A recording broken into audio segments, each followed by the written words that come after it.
From Reminder Media, this is Stay Paid, a sales and marketing podcast on a mission to help you close more deals and retain more business. Hosted by the VP of Marketing, Josh Stake, and Reminder Media's president, Luke Akery. So get ready to hear the golden nuggets that will allow you to live a life of freedom tomorrow, but only if you take action today. All right, ladies and gentlemen, welcome to another Stay Paid Silver Dollar episode. Josh Stike here, Luke Akery. I'm trying my radio intro. Stay Paid Silver Dollar. Yeah. Yes, these are our short little episodes. Try to take them to 10 minutes. Today we're going to talk about the most important... Set the timer. Yeah, set your timer. The most important topic. Yeah. What is that topic, Josh? Dude, it's all about follow-up. Follow-up. We say it all the time. The fortune is in the follow-up. But here's the thing. Many salespeople and business owners struggle when making follow-up calls because we focus on how we're going to ask for the business rather than focusing on the person that we're speaking to. While generating business is many times the intention of the follow-up call, asking for more business should not be your only reason for calling. By making your follow-up calls more client-focused, which is what we're going to talk about today, you'll be surprised at how much more casually your conversation flows and how your clients will respond more favorably. We talked about this before. A lot of people get stuck because all they're thinking about is, when do I get to ask for the sale? Yeah, it's all about the transaction. It's not about the actual helping the client. You know why follow-up was on my brain when you were asking me, hey, what do we want this episode to be about? Is because I spent the week at the beach with my younger brother, Steven, who I talk about all the time in real estate. Did you beat him up on his follow-up calls all week? Beat him up on his follow-up calls. No, but what happened was I was asking him, I said, hey man, share kind of your, I said, let's film a video real quick. And I said, you've done 100 deals this year. It's in July, right? So I'm not sure when this will come out, but we're recording this in July. We just got back from the beach. So he's 7 months in to his third year, or I guess almost fourth. This would be his fourth year when it closes out. And he's done 100 deals. And he gets on and he literally says, look, it's about making the calls, the follow-up calls. Most people don't make the follow-up calls, but the gold really is in the follow-up calls. And it really is that simple. It is, if you wake up every single day and you do your phone calls, you will have success in this business. If you just call your share of influence. It's one of those things, like if you wake up and do push-ups every morning, you will get ripped. Yes. If you wake up and do your follow-up calls, this is why I have success. Not a great body right now, because I'm not doing my push-ups. I was doing this thing. Did you stop doing the push-ups? Well, because on vacation, it was like every hour, on the hour, I was doing 30 push-ups. And now I kind of fell off since the week on vacation. Yeah, I didn't do any. Hey, look, the data supports why you should be following up. 75% of online buyers want to receive between 2 to 4 phone calls before a company gives up. 92% of salespeople give up after no sales on the 4th call, and 60% of customers say no 4 times before saying yes. Yeah, so that's similar to, now inside sales study is probably old, but the inside sales study done with MIT a couple years back, it's been more than a couple years because a lot of people quoted it, but it's basically the average sales rep follows up, I think it was 1.2 to 1.4 times. It's just under 2, yeah. And if you can increase your chances of getting that appointment, if you just call 8 to 12 times, upwards to almost 90%. And so it just shows you that, and I saw a HubSpot study one time that said you have to call 18 times to get that appointment. Talk about follow-up right there. Mm-hmm. You have to call 18 times to get someone on the phone. I mean, it is so critical, and what most people do is they give up because it's annoying to have to call somebody a bunch of times. You feel awkward. Well, when you go in rude. with when you have so many no's, you have so many no connects, I guess, no contacts. Yes. Like it's defeatist. Well, we'll call 200 people in a day, and we might get 150 voicemails, 170 voicemails sometimes. But we still are a multi-million-dollar company, and we still pound the phones every day. I read another stat that said companies who have been in high growth mode for the last 3 years, 40% of them testify that saying cold calling is alive and well. And so that just states that doing follow-up, doing cold calling relentlessly, because it ties into all the stats you're saying, is alive and well if you actually practice it and implement it, but most people don't. Yeah, I mean, the numbers are there. So let's talk about ways to follow up, how to follow up, what are some various methods. Obviously, there's the phone. There's other ways to follow up. I think people need to open up to more, like you have social media, texting, phone calls, email, face-to-face. I'm trying to think if I hit all of them. I found a great stat on texting. That prospects who are sent text messages convert at a rate of 40% higher, but sending text message to a prospect prior to making contact on the phone decrease the likelihood of ever contacting that lead by 39%. Are you serious? Yeah. Oh my gosh. So it just goes to show you how people look at text message though. They look at it as a very intimate thing, like, whoa, you just texted me. Yeah, out of the blue. Yeah, but that can work in your favor. Yeah. Well, what's interesting is I think texting video through text message is huge. I mentioned Sean Carpenter a ton. He was on the podcast. He's a good friend of ours. And he sends me these videos that it is impactful when you get these follow-up videos from him. And what he does so well is he tends to talk to me about the Washington Redskins or sports team or something like that. Or he comments on podcast episodes that we've done. Yeah. So he might send me a video after this. He's pretty good at balancing sometimes he'll rip into us. Yeah, and sometimes he'll praise us. But think about that in terms of your video text messaging if you want to think outside of the box, and we'll get to tips. But imagine going to your Facebook, which is another way to follow up with people. Social, and there's stats that people who practice social selling really have an increase in their sales versus sales reps who don't practice social selling. Well, one of the things about social selling is get on there. If I was trying to sell you, get onto your LinkedIn and I see what you're commenting on. Yeah. I can see what your activity is, right? I can see what you post. Imagine me then picking up my phone, sending you a video text message or even a text message commenting on, hey, Josh, love what you just posted about Stay Paid, really enjoying your podcast. You would love that. I've had some really savvy salespeople do that, and they're the ones that always stand out, and I will always send them a message I back. had an incredible guy at Gong.io, which is a sales company that analyzes sales calls. He sent me a whole case of Monster energy drinks. That's right, I remember that. Because if you remember, right, I used to drink Monster. Now I drink V8 energy drinks because I was told Monster won't kill you.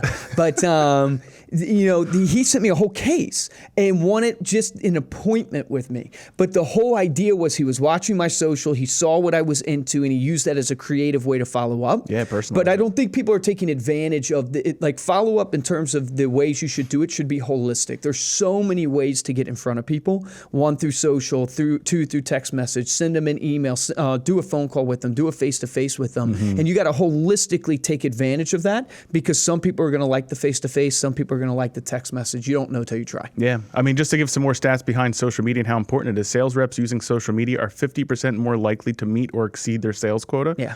73% of salespeople using social media as part of their sales process outperform their sales peer by 23% or more. That's just fantastic. Email is another one that you brought up. Some really good tips for email would be, it's all about the subject line. The subject line is so really important. Our owner here, I believe this was his idea, he started doing years ago, where he would ask somebody on the that he was speaking to on the phone, give me the name of your dog or give me your favorite subject. He would make them come up with the wildest subject line that would remind them, and then he would use that subject line, and he got tons of engagement because of that. But think about it this way: subject lines with more than 3 words experience a drop in open rate by over 60%. That's so crazy. It makes so much sense when you think about it, because if you're sending a business email, you're trying to write out a comprehensive subject line. If I'm sending you an email, it's going to say, hey. Or it's going to say, following up. Or it's going to say, hey, Luke. You know what I mean? You're not thinking of, I'm not writing a subject line that has to do with the body of the email because...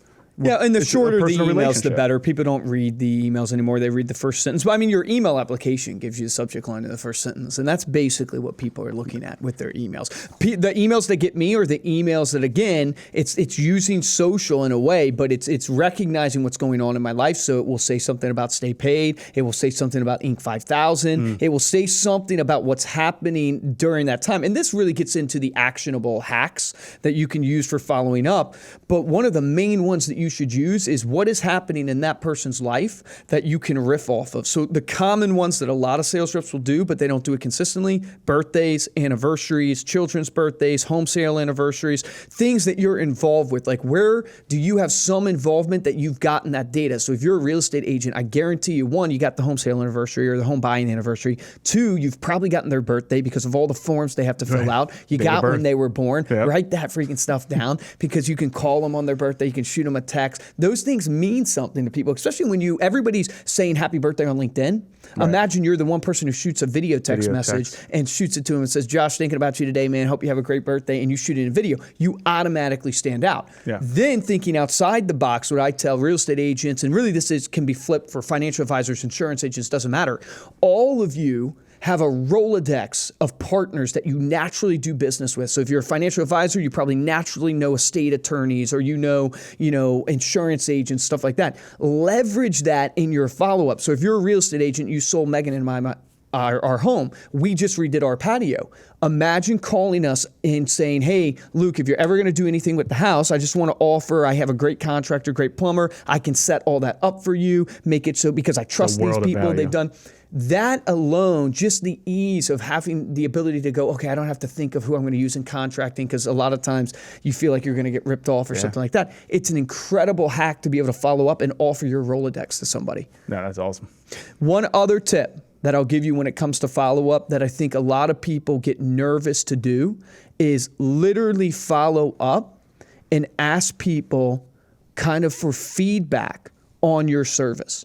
It gives you a perfect opportunity, one, to get a review. So this is more on the former client. This is like a former client, right? So I was telling my brother, this is why it's on my mind, but call all of your clients, because we interviewed Will Penny, and he's like the most reviewed agent on Zillow or whatever. He claims to be one of that, and he's an incredible guy. I mean, he's selling like 250 plus homes a year. But one of his strategies is all these reviews.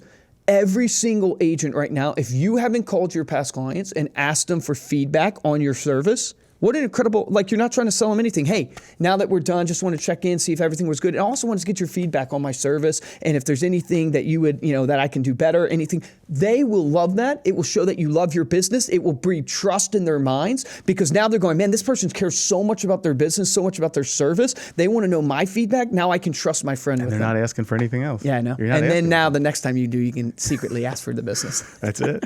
Or encourage them to leave a review. Yeah, like if they have good feedback. No, I love it. So there you go, everybody. The art of following up, why you should be doing it, some ways on how to do it, and then some tips and hacks that you can start using today on your follow-up calls. Start making the calls, offer your Rolodex, right? Make sure that you're checking in with them to see how your service was. Some super easy things that are so easy just to break the ice and ask without having to feel like you're trying to go for the sale. So thank you so much for listening. Head on over to staypaidpodcast.com for the show notes and the video of this episode. And if you're interested in supporting the show, we really appreciate it. First way is to head on over to iTunes, leave us 5 stars. Don't forget about YouTube. We're getting tons of YouTube comments right now. So I wanted to give a shout out because we had a Silver Dollar episode where I told a little knock-knock joke. And at the end of it, you said, if you've watched this video, if you watched this far, comment on YouTube. We had a few people comment on YouTube. I wanted to give a shout out to Salvador Armijo. I actually replied to him. I haven't heard back. So if you're listening, go check out the YouTube comment. Because you commented on that video, I just want to send you a free little gift from Stay Paid. That's freaking awesome. And since you asked, Luke, I do have another dad joke. Oh, yes. I was dying inside to hear another dad joke. What do you call a man with no shins? I don't know. Tony. So Tony. If you stuck around long enough to hear that joke, make sure to comment that in the YouTube videos. Who knows, we might do another giveaway. The best way to help out the show is to tell a friend about it, share it on your social media. Yes, please if you know someone in sales, super quick tips that Luke gave you right here. Share that with your friends and your colleagues in the sales positions. What is this? I don't know what this outro is. How many episodes have we been doing? If you want to get hold of me or Luke, you can email us at podcast@ReminderMedia.com. You can also find us on Instagram. We are at Stay Paid Podcast. For this episode of Stay Paid, I'm Joshua Stike. Guys, and I'm Luke Acree. And here's your action item, which I think is really, really simple that all of you can do, is take your clients right now and give them a phone call, especially for those who have past clients. Give your clients a phone call, literally just to check in on them. It's a real simple follow-up. You can use the Ford method to do this. This is family, occupation, recreation, and dreams, meaning just check in with them, figure out, hey, what's happening in their family? What's going on with their job? What are they into right now? And then what are they looking forward to? What are they dreaming about that's coming up? Have a conversation based around that. Type notes in your CRM. When you do this consistently, quarter after quarter after quarter, you end up building an army of relationships that turn into advocates for your business. Remember this, difference between a top producer and a mediocre producer in every single business that Josh and I have worked in, top producers take action. Take action on that today.